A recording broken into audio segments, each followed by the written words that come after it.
Hello once again, and today we're going to be talking to all you parents out there who might have that question about how can I homeschool if I'm not a certified teacher? Do I need to be a licensed teacher to homeschool?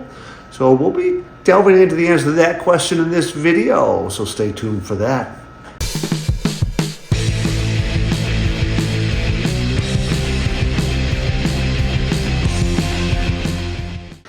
First part of this video, we're going to be talking about why, in virtually everywhere, you do not need to be licensed to be a homeschool teacher. But why do you need to be licensed to be a public school teacher? So we'll be talking about those two whys in the first two parts of this video. Then we're going to talk about, let's say you're a parent who, geez, you know what? Could I actually get certified to teach? And then maybe I get more options for teaching and maybe I could turn this into a business or whatever. How would I go about doing that? Because that's actually something some parents think about. And then lastly, we're going to kind of look at how this plays out in the real world with a real life example and just talk about the interplay between public schools, homeschooling, private schooling, and teaching credentials. The reason you really don't need to be licensed to be a homeschool teacher when you're teaching your own children is hundreds of years of tradition. It was your responsibility as a parent to try to raise your child and teach them all the things they needed to be able to become a productive adult. It was the ultimate responsibility of the parent. The state was not, particularly in this country, ever thought of as being the ultimate role.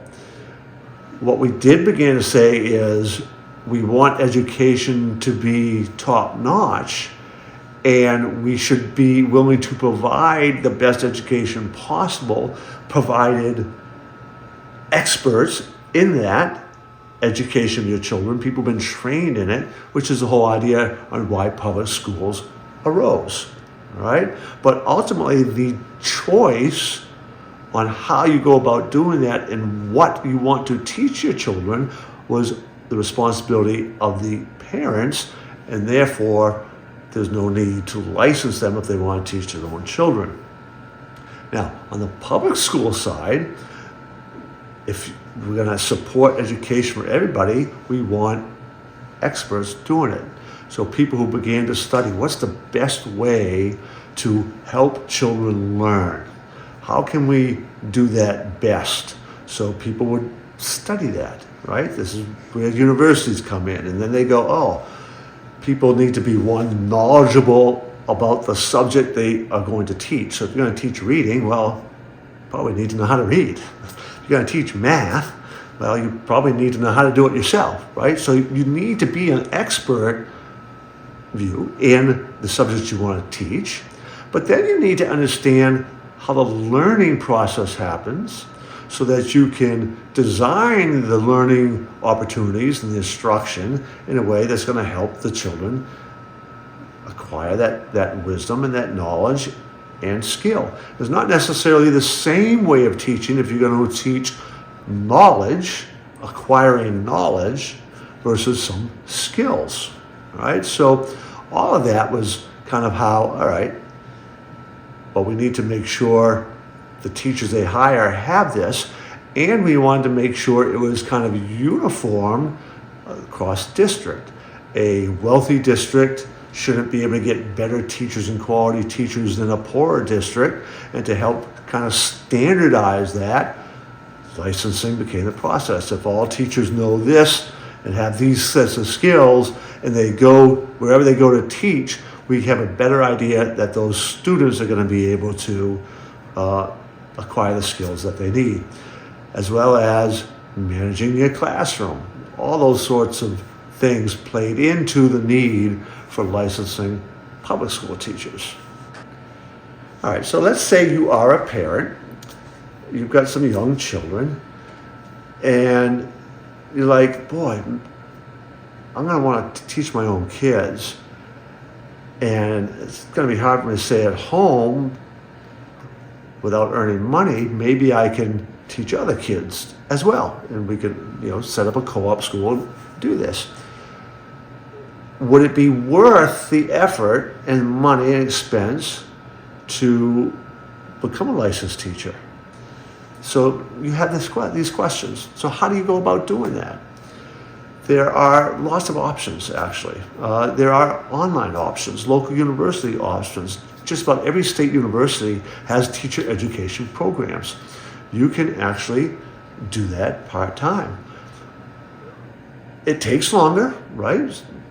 But you would be taking classes at night, and there's, required courses. Now, if you already have a college degree, you might be able to do it in less time because you already have some of the other college courses that go along with the education courses, and all you need to do is do an education courses.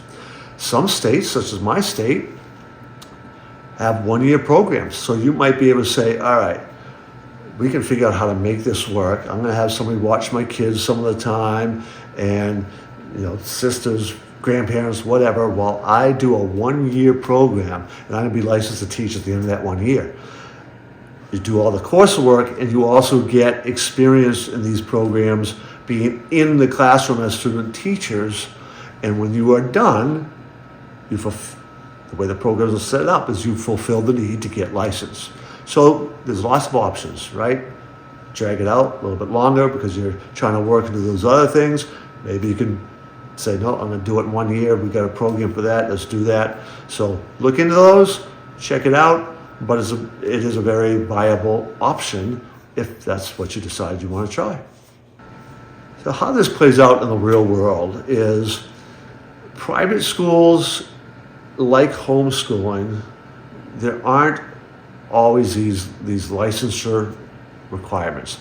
Now, private schools might prefer to have somebody who is a licensed teacher, but they will find somebody who is exceptional at writing or exceptional at math and have a real high degree in mathematics and are willing to sometimes give them some training, have them go to various education workshops, or just rely on the fact that we got a private school structure. There's a lot of self-motivated students there. Discipline isn't necessarily the same issue it might be in a public school. We just need somebody who knows their stuff. And they'll hire somebody who knows their stuff, who's an expert in the field, who might not really have all the training as an educator, and then you learn as you go, right? You get better at it. Let's do a quick little thought experiment to kind of see how this plays out in the real world, right? The practical applications of this idea of licensing and the need for it or not needing it. And if you think back to your youth or your years in school, who was your favorite teacher? What was that one teacher that had the most impact on you, right? Almost always we get the answer, it has something to do with the relationship, right? So what was it? Why was that person so impactful on you? And when you begin to think of all those reasons, they are rarely what that person developed from a book or a college class. It has much more to do with, yes, once again, mindset of the individual and the ability to connect with you at a personal level. So licensing from that standpoint is meaningless, right? You could be a licensed teacher and not be able to connect well with kids. What a shame that would be, right? But I can think of some I had, right? So maybe you have that same experience where there were some teachers who just didn't connect with you, right? Like they didn't connect with anybody. They weren't the teacher that kids wanted. So from a licensing standpoint, that skill set doesn't matter. So this very famous teacher, as a real life example, was a teacher who had lost her eyesight, got some of it back, but she lost her eyesight and began to learn how to live her life without her eyesight. And she got an opportunity to become a teacher. And she became a very famous teacher when, with no experience, no licensing or anything else, she got an opportunity to teach Helen Keller, who had become blind and deaf, and therefore also not able to speak clearly because she lost her hearing. And Anne Sullivan's persistence, flexible thinking, willingness to try whatever to try to reach Helen Keller was highly successful. And she became extremely well respected and well known as an educator, despite never having been licensed. Now, I know skeptics might say, well, that's different because she was teaching a blind student and she was blind, blah, blah, blah. The point of all of this, even the first part I said, was some of the most important aspect of being an effective teacher is not things that you get licensed for. All right, so that's food for thought and for things for you to think about in this when you begin to think about that need for being licensed to homeschool your own children or even other homeschool children. Would you consider subscribing to this channel? I sincerely hope that you find some value from the information I shared in this one, and we have lots of videos out there that come in all the time, more ones all the time. In particular, you might be interested in checking out the video that answers the question, do parents get a tax break from homeschooling their children? You can also find my podcast on that on my channel. So please consider subscribing, and hopefully I will see you in another video.